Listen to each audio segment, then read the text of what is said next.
Nothing much really to say about Belarus or Minsk, apart from I love it. So, but that's going to get old pretty fast. If that's all I keep saying, oh I love this, I love that.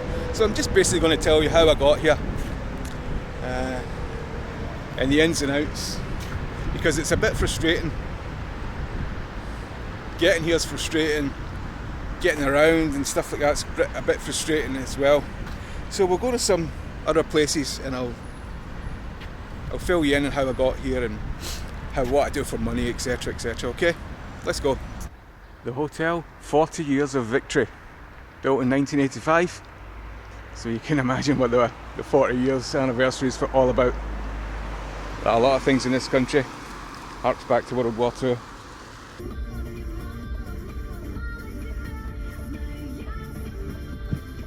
Well, hello there. Good to see you all again.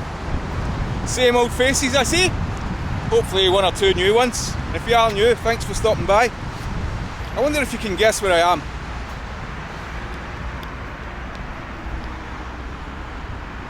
In fact, you don't need to guess. It's probably in the title. That's why you clicked on it in the first place. But maybe this will be a clue.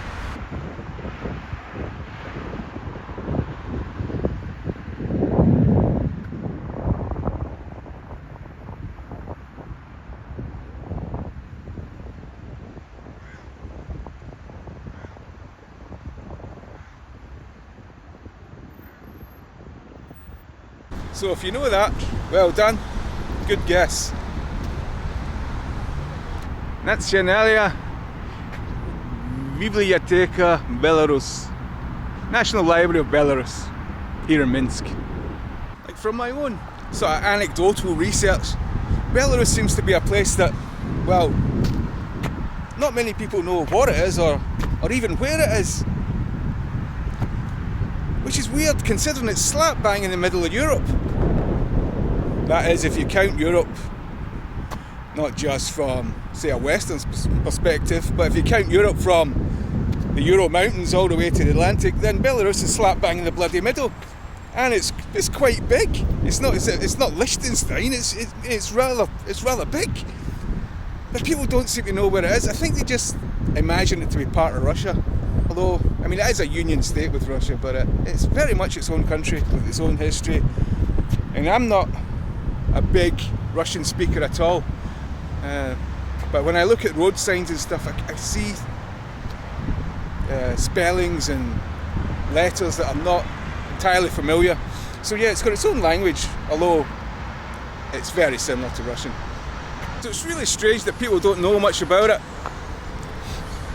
That if I was to ask you to name a country in Europe, well, not you. If you were to go and ask 100 people to name a European country, you know what? I'm talking at least 95 would not choose Belarus. So that's like 95% would choose someone else, like France, Germany, Italy, Spain. And you might get the little smart arse that'll try, oh, Slovenia. Or Luxembourg. But I'm pretty sure hardly anyone would choose Belarus. Now I've got to be honest, I have no research, no scientific data to back that up. In fact, I just made it up right now. But it's up to you to go out and disprove me. And if you do that, well done. This is 4 PM on Friday afternoon. Now I got here on Monday night.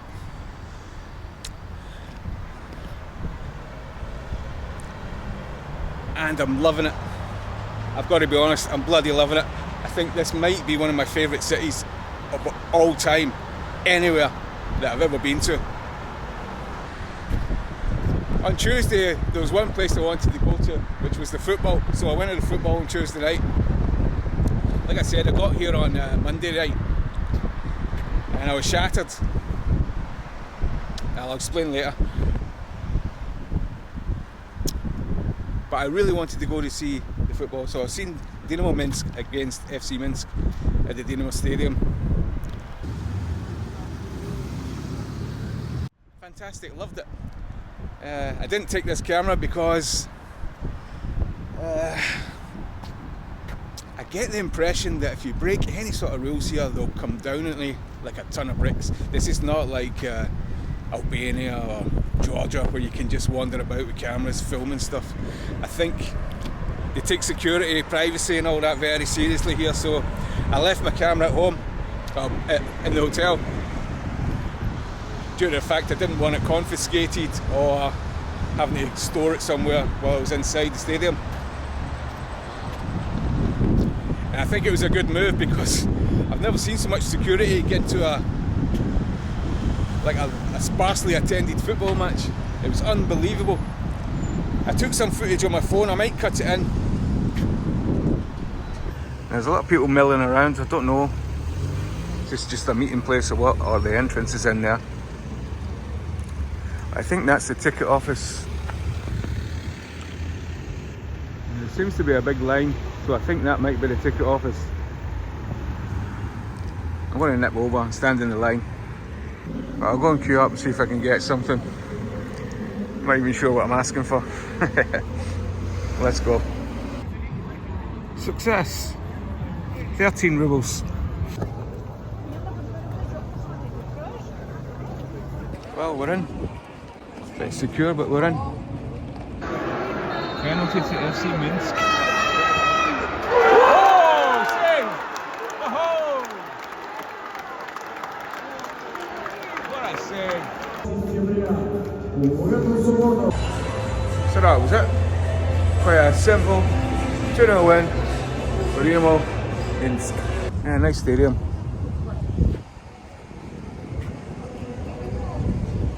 As I said before, getting in was a bit of a hassle. Security was unbelievable, but better security than none. Will I cut it in now? I don't know if I'll cut it in now, but yeah, I've got some footage on my iPhone about just getting into the stadium and stuff, and a little look around. It's only be a couple of minutes, so have a look, come back to you. But as you know, this is a dictatorship apparently. Europe's last dictatorship. I've heard it described as that, which is probably partially true. But does it matter? Does it matter? Does it matter if your vote doesn't? My vote doesn't count anyway at home. I'm sure if you're in the USA, you would probably think your vote doesn't count much either. So I don't know what anybody's bothered about. In theory, you can vote people out, but they're usually just replaced by even bigger idiots. Just look at the UK. We had Boris Johnson, Liz Truss, Rishi Sunak, and we've replaced them with someone like Starmer. Now I can't stand any of them because they're all cut from the same cloth. So voting's overrated in my opinion. I want my government to maintain order, maintain cleanliness, maintain infrastructure, and don't steal too much. Because they're all going to do it, one way or another, they're all going to do it. Look at these idiots. Senator Lindsey Graham, look at that. What's that about? The guy must be raking in millions from arms companies just to keep a war going.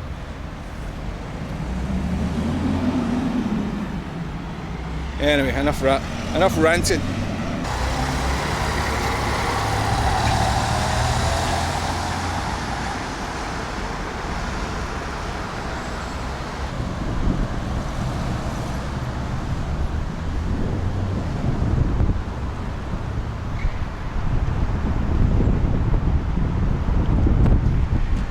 One thing I really want to avoid is talking about World War II. I mean, it's a tragic history of Belarus, and it's part and parcel of Belarus. But for someone like me, it's bloody depressing. It really is depressing. I was up at the Memorial Park. Yeah, it's not something I want to film. It's for Belarusians, private grief and all that. I don't want to walk around there with a camera. So yeah, I don't want to turn this into a World War II poor old Belarus, because it's got a lot more going for it than that. Looking back, it's a forward-looking place. Even though it's quite indivisible from their history and it permeates everything here. There's monuments. place names, everything's named after it. Even my hotel's named after it. But don't want to go down that road. There's enough other people who do that. I can't be bothered with it. Not that. No, that sounds terrible. It's not that I can't be bothered. I just don't want to go down that road because I don't think I can do it justice. It's as simple as that. It's too big a topic for me to cover in something like this. I just couldn't do it justice. So I'll leave it to other people who do it much better and who know a lot more about it than I do. So with that being said, let's crack on.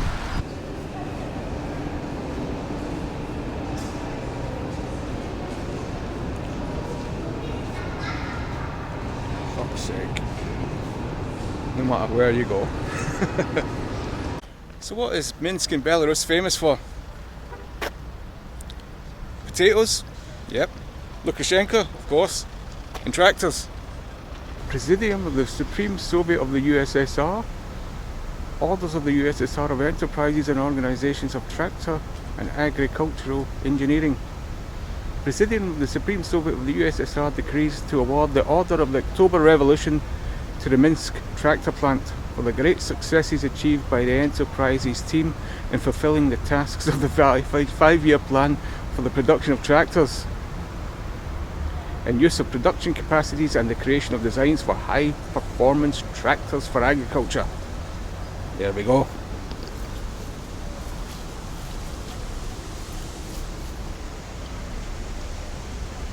The decree from the Presidium of the Supreme Soviet of the USSR on awarding the Minsk tractor plant with the Order of Lenin for successes achieved in fulfilling the tasks of the 7-year plan, creating new machine designs and introducing advanced technology, awarding the Minsk tractor plant the Order of Lenin. Well done, lads, well done. Minsky Traktory Zavod, Minsk Tractor Factory, Minsk Tractor Works, from 1946 to 2024.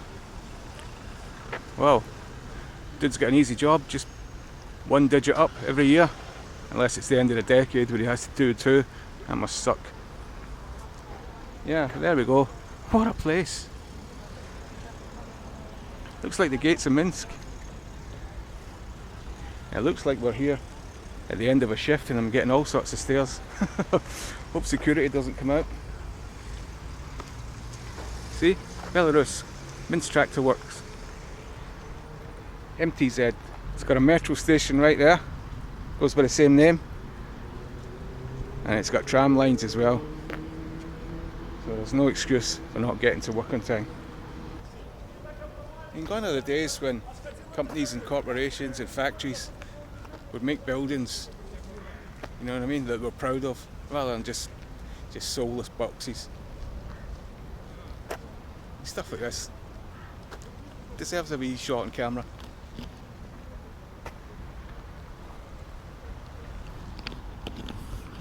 Oh no, you can feel the rain coming on.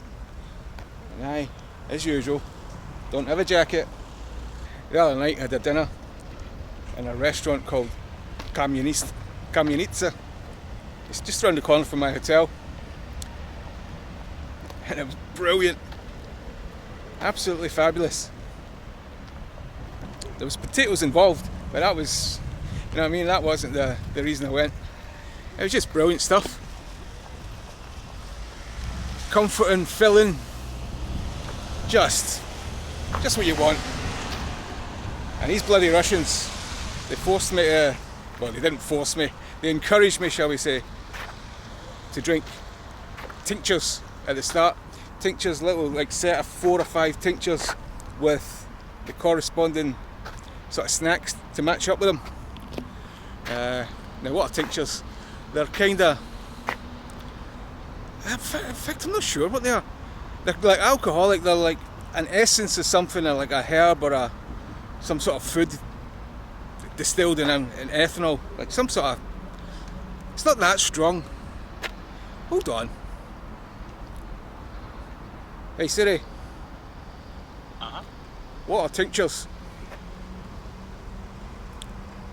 No, not teachers. Fuck's sake. Hey Siri, what are tinctures?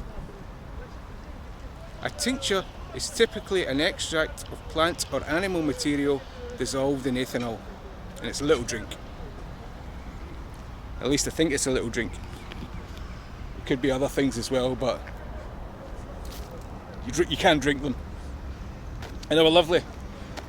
And I had my dinner, oh, smashing. Then I had vodka. I mean, they weren't forcing me, they weren't like shoving my arm up behind my back. But yeah. So if you think Belarus has only got potatoes going for it, think again. It was fantastic food. I really wanted to visit Astolovia while I was here, because I've seen so many videos about them, but I never got around to it. So I'll need to go some other time. I'm actually leaving Minsk tomorrow, so I've run out of time. As you can see, change the shift here, so it's getting on for 5 PM. There or thereabouts. So I've missed my chance to get Stolovia's, but I think I'll go back to that Kamienica tonight. So it's really good. But I won't film it because I hate, I mean, it's a bit cringy. I can't do it.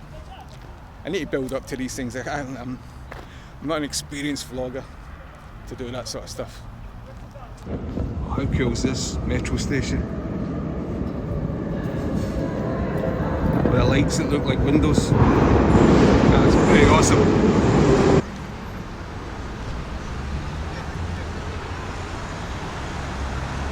How could you resist not having a KFC in there? I think I'm going to go for it just to reward them for it being so bloody awesome. Here's a sign of the times, look. Cracking brand new mall. Galleria Minsk. With a DoubleTree Hilton hotel behind it, or including it. And just there is the old Moscow cinema. So currently under renovations. And look at that. Dvorets Sporta, the Sports Palace. What a building. That's the old town is over there, what's left of it. It's an old town, but it's quite new, if you know what I mean. Yeah, they're right into the sports and fitness here. It's quite incredible. You don't see many under 30s, like girls and boys, that are fat. In fact, I'm struggling to think of any. You just don't see it. They've got a really outdoor, sporty culture, fitness culture. Outdoor activities. Yeah, obviously hockey day today. That's another thing, they're right into hockey here.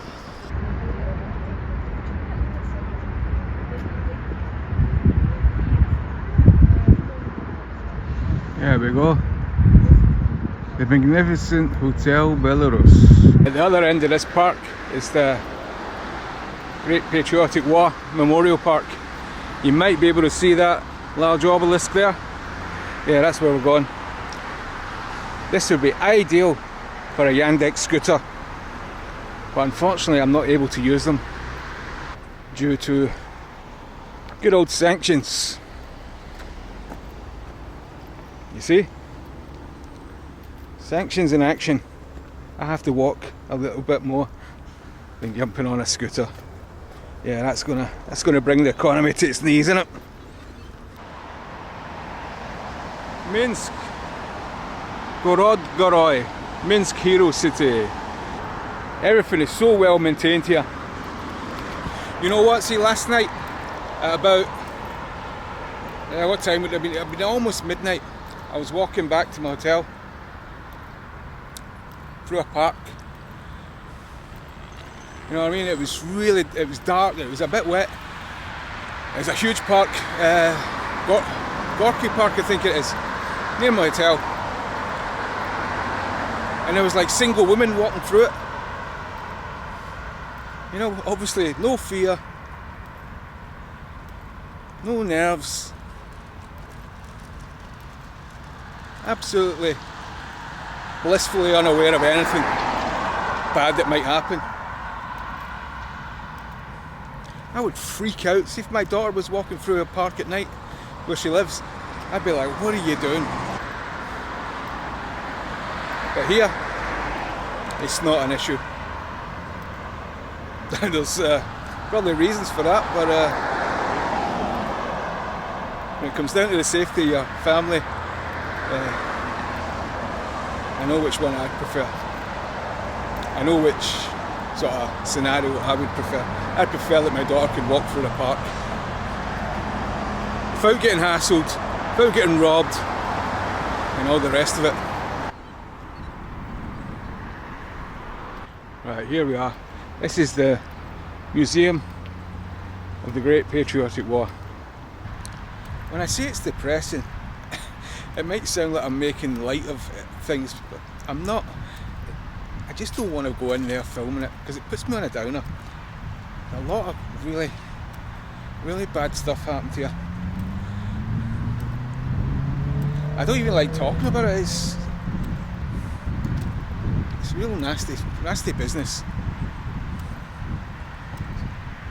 And there's other people that know a lot more about it than me, and it could do it justice. I can't. But I think it's important, if you're going to visit Minsk, you're going to visit Belarus, it's important to pay a bit of respect to it. In fact, it's essential. You got to do it. I'm not telling you what to do. Obviously, create your own itinerary if you come to Minsk. But it's so ingrained in society here that you can't get away from it. So do your bit, come along, pay your respects.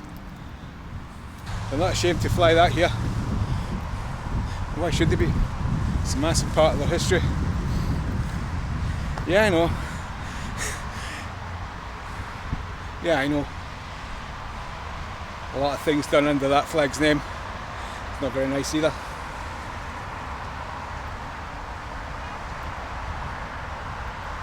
But take the rough with the smooth.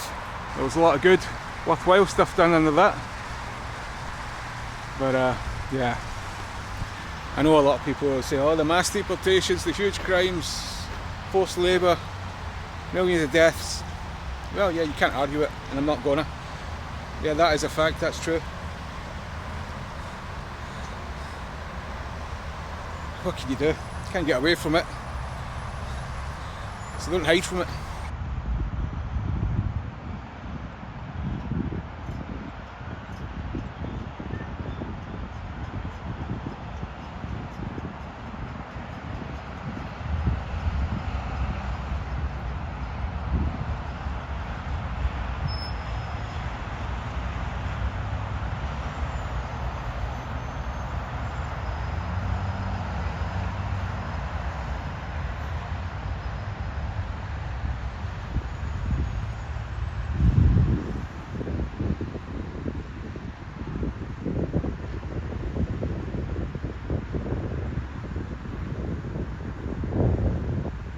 I know what you're thinking.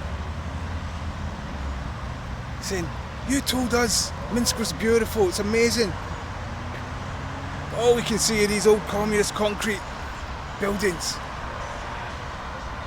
Yeah, that's only part of it, and that's still amazing to me. But we'll nip back into,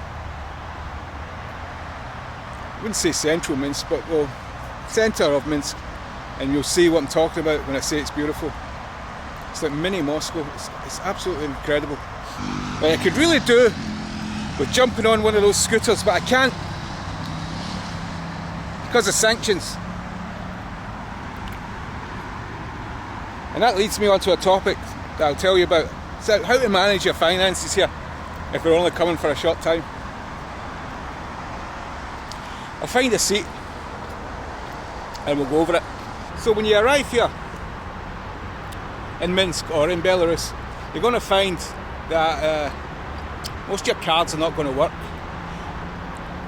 Bank cards, even the ones like Revolut, Wise, like the apps, they're not going to work.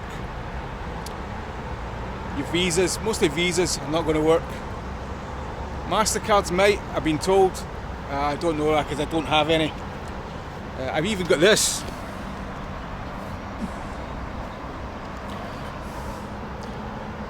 Oh, sorry. That's a spare bank. It's a Russian bank. It's a Mir card. That doesn't work. I thought it would, so I came with,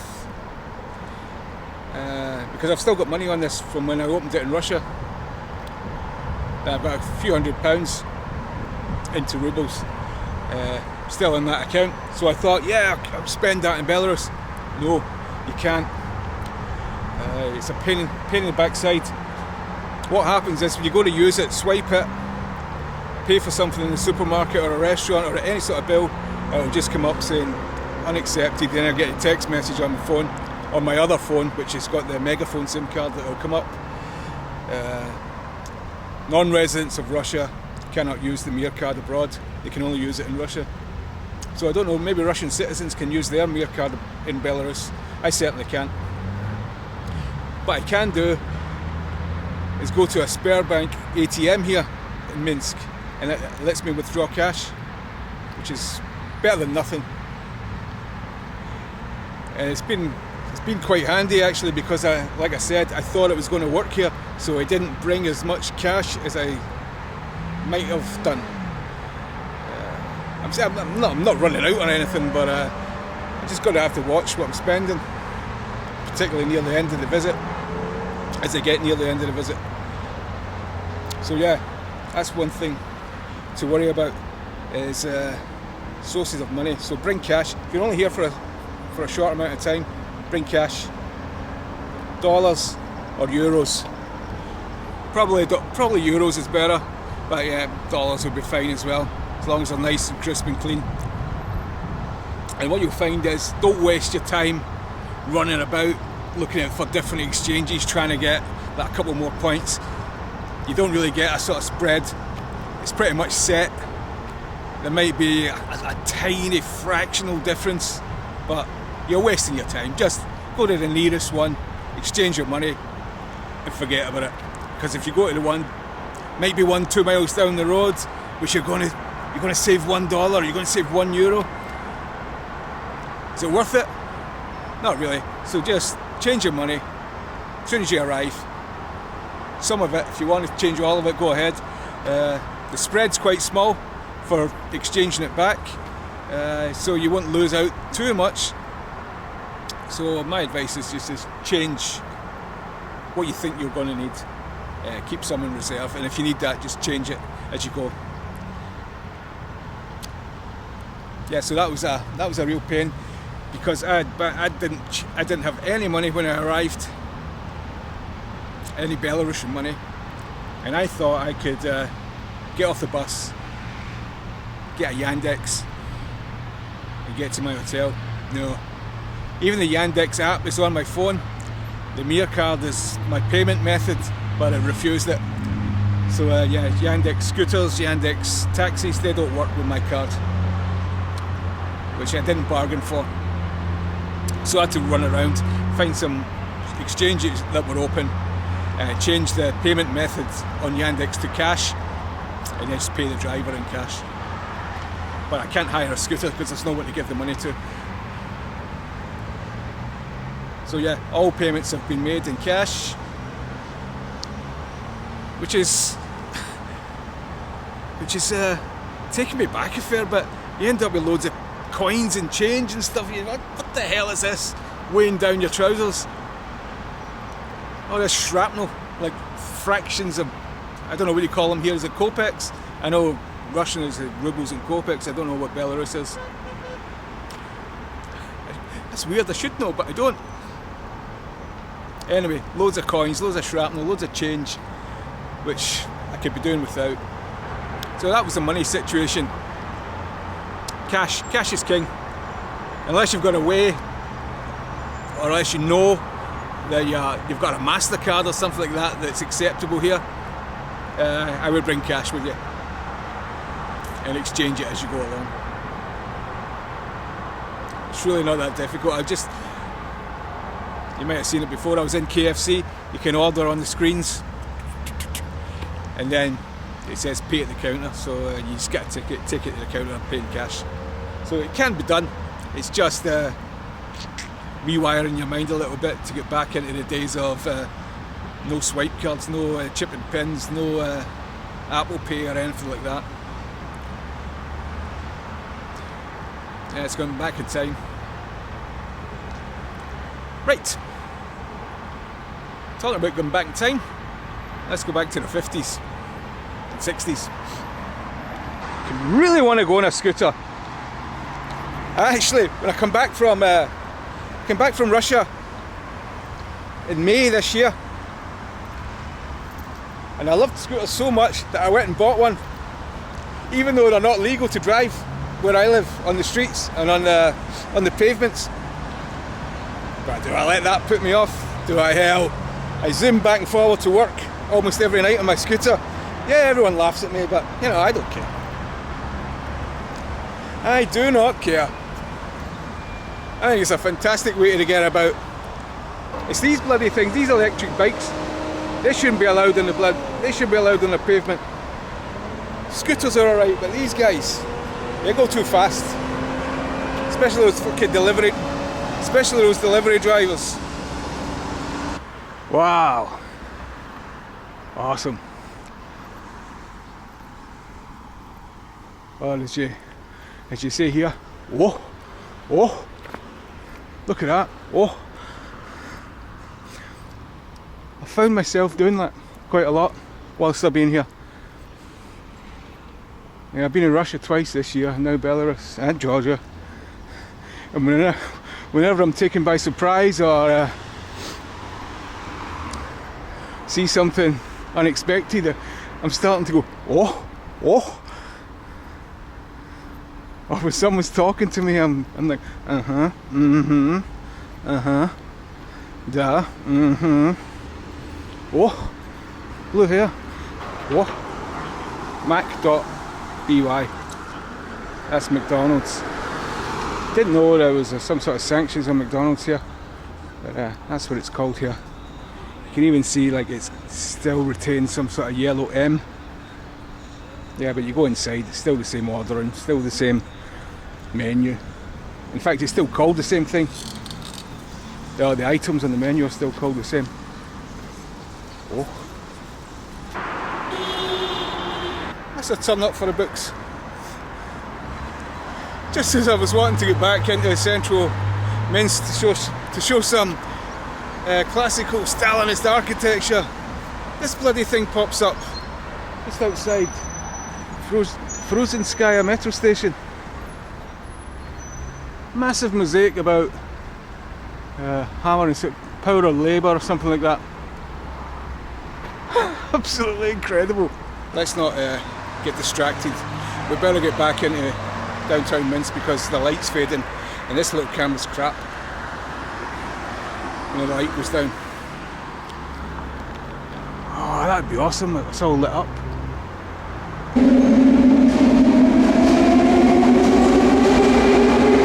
Oh man, it's the gift that keeps giving.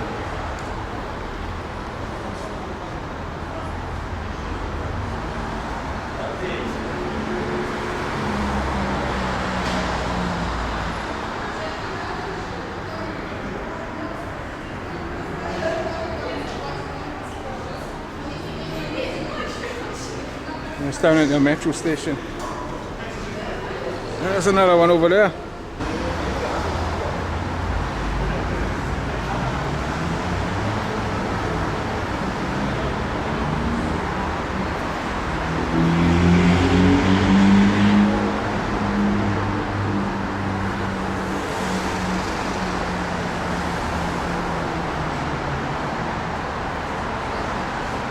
Now this is what I mean about being a mini Moscow. Look at this.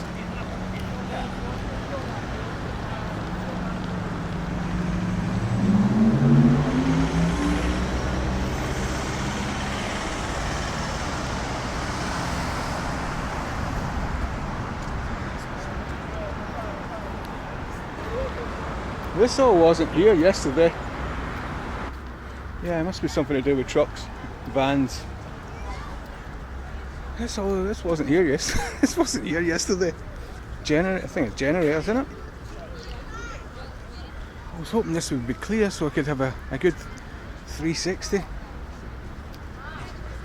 Never mind. Yeah, tractors. It's not that long ago we were at the Minsk Tractor Zavod, where they actually produce 62 different types of tractors for export. A1, that's where I've got my, in fact that actual building's where I got my SIM card. A1 mobile operator. No specific reason, it was just the nearest one to my hotel. I had a megaphone, well I've still got one, it's in my other phone. I had a megaphone, a Russian megaphone SIM card set to roaming in Belarus. But it's not as good as the real thing. It only gets LTE sometimes, mostly it's 3G, which is, yeah, kind of crap. So I went down there and into that A1 building and got a SIM card, but they only have 1 month, 30 days tourist SIM. Costs 20 rubles, Belarusian rubles, and they don't have any change. And I had to pay with, obviously I had to pay with cash, and I never had any change. So I had to nip across, there's a little shop over there, bought a bottle of Fanta, nipped back across, gave the girl 20 rubles, put the SIM card in, made sure it was working, and then gave her a bottle of Fanta, unopened. I actually got a smile. For goodness sake, bros, get the bloody street lights on. 7:15 already. Yeah, street lights. About bloody time. Oh no. They put the lights on just as I was coming up to here. And we all know what, well, maybe you don't know what this is, but I do. This is the Ministry for Internal or State Internal Security. Basically it's the FSB or the KGB, I don't know what it's called here in Belarus. I don't want to be filming it too much. Probably better be filming it from across the street. Yep, that's it. Better not linger too much on it. It's a beautiful building. But equally as nice as over the street as well. And it's like this for blocks and blocks and blocks everywhere you go. It's like this down here. Absolutely beautiful. As you can see, not a dog turd anywhere. This ain't Amsterdam, that's for sure.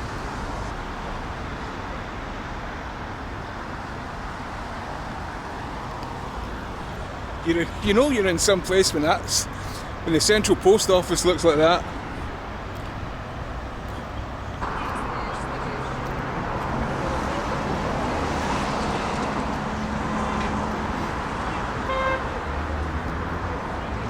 This is awesome.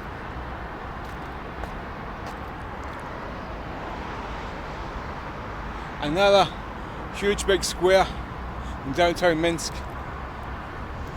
Avenues and boulevards radiating out everywhere, big wide imposing roads. Both sides, 5-story high, Stalinist classical architecture. Beautiful. And yet here we have this big communist house of the government. Huge big building. It goes away around the back, away over there. And of course, we couldn't be here without Comrade Lenin statue. Yeah, I keep going on about Soviet Belarus, Soviet Minsk. But that's one of the reasons why it looks like this. Because after World War II, this was all destroyed. Practically all of Minsk was destroyed. And after the victory over the Nazis, Stalin wanted to rebuild it because it was the nearest Soviet city to the west, and he wanted it to showcase the power and the might and the global reach of the Soviet Union. and he built it to be grand and imposing, and you got to say it worked, because it's amazing. It's alright, it's smaller than Moscow, but it's just as nice, and it's a lot less hassle to get around in Moscow, primarily because it's smaller. I love it. I can see myself coming back here a few times. So the next time I come here, I'll definitely be having a few days off and then making my way to Minsk. Which brings me on nicely to the topic of why now and how did I get here? Well, it's pretty simple. Just let me find a seat and I'll tell you. About 2 months ago, I decided I was coming to Belarus, and I'd downloaded a visa application form from the Ministry of Foreign Affairs of Belarus, or the embassy in London, and I had it all printed out, ready to fill in, when a channel that I follow, an Irishman living in Belarus, Irish partisan, his name is, posted a video saying that they've changed the rules. The Belarusian ministry have changed the rules, and up until December of this year, a lot of foreign nationals can get into Belarus through the land border, overland. I'm not too sure about the airport in Minsk or any other airport in Belarus. I do know it's really awkward because you can't fly there ever since that Ryanair incident. I can't remember when that was, maybe 2019. But ever since then, the only way to fly into Belarus has been, if you're from Western Europe, the easiest way would be to go to Istanbul. I mean, you can go to further on, like Yerevan or Tbilisi or Dubai or something like that. But the nearest one would be Istanbul. And it's expensive because of the restrictions. The flights are full. The price goes up. It's really expensive to go. That's why I've put it off. But I was going to get the visa in advance, and I was going to cross the land border, which you could always do as long as you had a visa in advance, but it's a lot of messing around, and it's, I think at the time it was 60 euros. So, but I decided I was going to do it, and then I got this news that's, now that's stopped, you can cross the border anytime you like, you don't need a visa. So I just went, yes. Booked flights to Vilnius in Lithuania, which is the nearest. I was going to go to Warsaw. From where I live, flying to Warsaw, well, it's not been significantly cheaper. It is a decent little bit cheaper than flying to Vilnius. And then taking the bus to Minsk.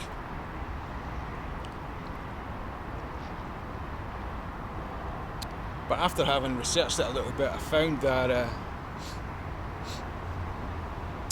as the weeks and months have went on, they're playing silly buggers at the border, the Polish guards and the Lithuanian guards. Once you're leaving the EU, it's causing a bit of a tailback both ways. It's more significant leaving Belarus to go back into Poland or Lithuania. So I've yet to do that. I'll find out that tomorrow. So I left my home after doing a night shift, which was such a stupid mistake to make, that I continue to make. I'll never learn. I just got my dates mixed up, that's all. Anyway, 6:10 from Glasgow to Amsterdam, Amsterdam to Vilnius. And just outside, you come outside Vilnius airport, just look to your left and you'll see a bus stop. There's various buses that plough the route direct from Vilnius airport to Minsk central bus station. I chose Eurolines, Talks, Eurolines. I don't know if it's the same thing, but it was 48 euros one way. 48 euros one way. It left at 14:42 in the afternoon. My flight landed at 1:40 in Vilnius, so I had just over an hour before the bus left. Now, it's not a huge distance. It is not by any means a great distance between Vilnius and Minsk. Going in a car, if there was no border, going in a car would be like 2.5 hours, maybe 3 hours max. But the bus was scheduled to take, 6 hours? 14:42, and it was scheduled to get in at 19:50. So what's that, 5 hours? 5 hours, 10 minutes? I don't know. Can't remember. But anyway, the bus was bang on time. It was really slow leaving Lithuania. We had to stop, and we were hanging about. The engine in the bus went off. It started up again. We moved a little bit, stopped. All out. Passports. There was one family that was going into Belarus, or they were trying to get out of the EU, and they're obviously going into Belarus. They looked kind of like, I don't want to sound bigoted or nothing, but they looked like gypsies. I know, there was about 10 of them, like mother, father, daughters and kids, grandkids. And they obviously didn't have the right passport. There was something wrong with their paperwork or whatever. And they were holding us all up. And obviously, because they're on our bus has got to wait for them. Within reason, I think. So we did. I was through. Get back on the bus, waiting for this mob. And then we trundled over. They stopped at duty free. All the Belarusians got off. Stocking up in smokes and booze. And then we got to Belarus border. Now that was alright. But this time you all got off, you take your luggage off as well. And you get to the border, you queue up. I think there was 2 lanes to go through for the whole bus. And we were the only bus there. And it took, I don't know, it didn't take that long. It got to my turn to hand over my passport, and there was a woman passport officer, asked me a couple of questions, and I said, look, Yanni Govorou Po-Ruski, I don't speak Russian. So she came out in sort of pidgin English. She's like, where are you going? In Minsk? Only in Minsk? Outside Minsk? I said, no, I'm just going to Minsk. Are you going to Russia after? I said, no, I'm just in Minsk, and then I'm going home after 1 week. Oh, okay. Just flicked through it again, eyeglass out, thinking I've got a fake passport or whatever. But yeah, she went through it all, stamped me in. Then your luggage goes through a scanner, and there's another passport officer who just like, passport please. You give it to him, he's like, oh, English. Why are you coming to Minsk? Do you have money? I was like, yeah, how much money do you have? I was like, yeah, 200 euros. He's like, okay, what are you doing? You get any drugs or anything? It's like, nah. He said, okay, enjoy your stay. Yeah, it was quite pretty painless. So that was it. Back on the bus. Boom. Straight to Minsk. Now the problem I've got is the reverse journey. I've been looking online, and it says it can take anything up to 14 hours to go from here in Minsk bus station to Vilnius airport. I mean, 14 hours is a lot, and that's basically due to Lithuania, the border.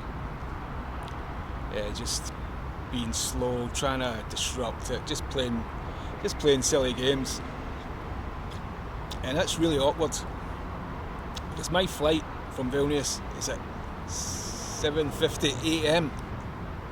So I had planned to leave tomorrow night around 8 or 9, just to play it safe, so at least I could have one more full day in Minsk. Well, near enough a full day, but I was asking around, and I was researching around, asking here and there, and I've been told like 12 hours is probably average. If you do it in 8 hours, that's considered very fast. But I asked someone, if I left at 4 p.m. on Saturday, should that be okay to get into Vilnius airport for my flight at 7:50 the following day? And they said, maybe not. And I was like, oh, for God's sake. So I can't afford to be late, I can't afford to miss the flight. So I just booked a bus from Minsk at 3 p.m. tomorrow, and hopefully, I mean, that should be more than enough. Ideally, for a 7:50 flight, you want to be in the airport for 6:30, say. So that's like 13 and a half hours. If I leave here at 3 and I get there for 6:30, that's 13 and a half hours. That should be, that should be enough time. I mean, it might not be. I don't know. This is the thing. It should not. It shouldn't take anywhere near so long, but that's what it's doing. That's the way it's going these days. So I booked an Ecolines bus. I went down to the bus station last night. Well, I didn't go there specifically. I was passing by the bus station last night, and I seen buses, Ecolines going to Warsaw, Eurolines going to Prague. So I mean, there's buses that are constantly going back and forth. It's not as if it's not allowed, or it's, they're still operating.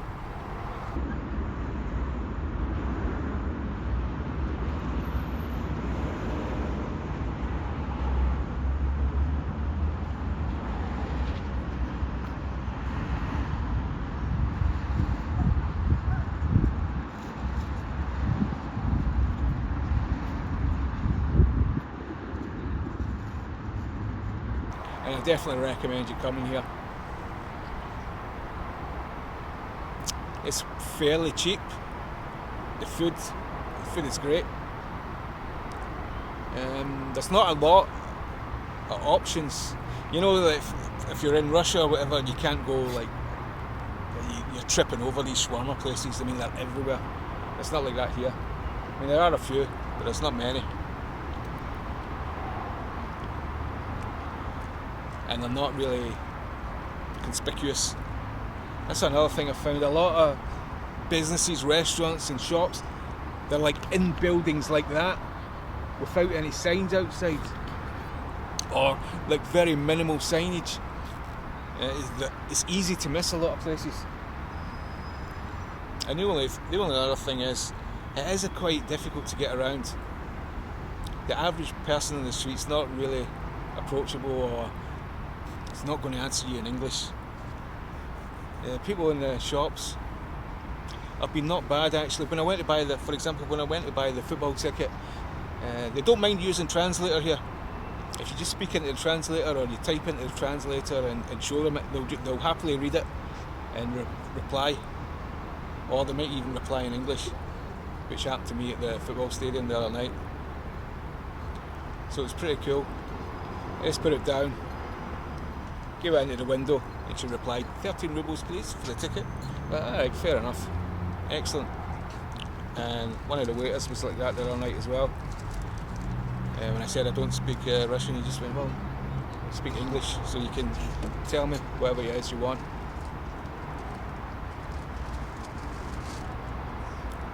But other things like women in the metro stations and all that, the ticket counters don't really speak. But again, just speak into your Google Translate, show them it, and you'll get on alright.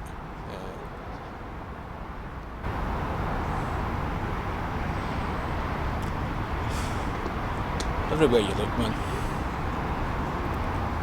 Mental. Anyway, so I think I'd better wrap it up. I'm going back to that community restaurant tonight. But I'll stay away from the tinctures, and I'll stay away from the vodka, hopefully. And I'll have some lovely food. I'm going to walk there, but it's getting kind of dark, and I don't think you can see much with this camera. So I'll wrap it up and I'll say thanks for watching, and if you ever get the chance, and there's no reason not to anymore.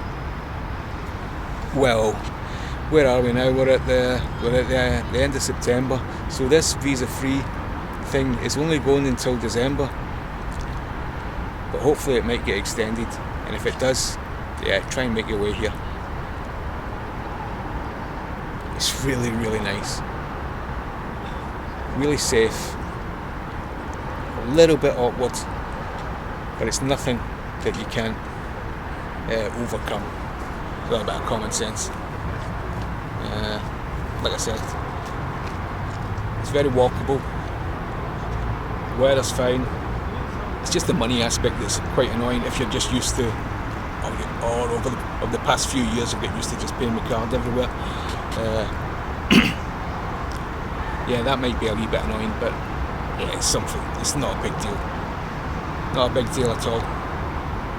So until next time, do svidania. See you later. Bye bye.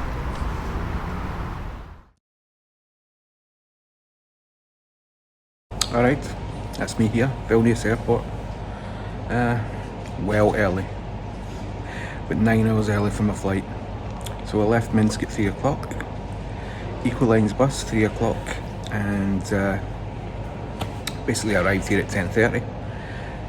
5 hours, 20 minutes to traverse the border. So that's arriving at the Belarusian side until departing the Lithuanian side. So 5 hours, 20 minutes to cross the border, and in total 7.5 hours, which is almost half of what I've been told, of what I've researched and looked into. So I'm mega early, and this airport's all shut up. There's obviously no more flights tonight, so there's no security open, there's nothing open, all the shops are closed apart from one, Narvesen. It's a lifesaver. I don't know what to do. I mean, I'm kind of thinking of jumping in a taxi and going to piss in Vilnius town centre, but we'll see. I think I'm just going to stay here tonight and get ready for my flight tomorrow. So that was that. Better safe than sorry, but I'm very safe. It's better being a little bit safe than very safe, so I'm very safe. And in regards to that, I'm stuck here all night with nothing to do, and the seats are not comfortable, and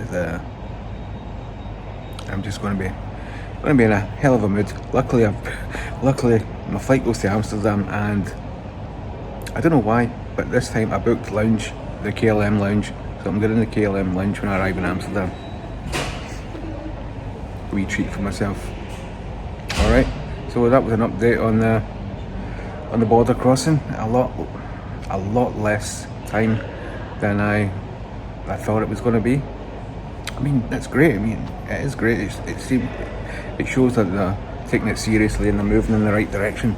But the amount of trucks waiting to get into, or going both ways actually, but on the Belarusian side, going down towards the Lithuanian border, the amount of trucks and lorries is unbelievable. It's like 2.5 kilometers on each side of the road, parked up. Mental. Right, anyway, that's that for the news update. Cheers. See you again.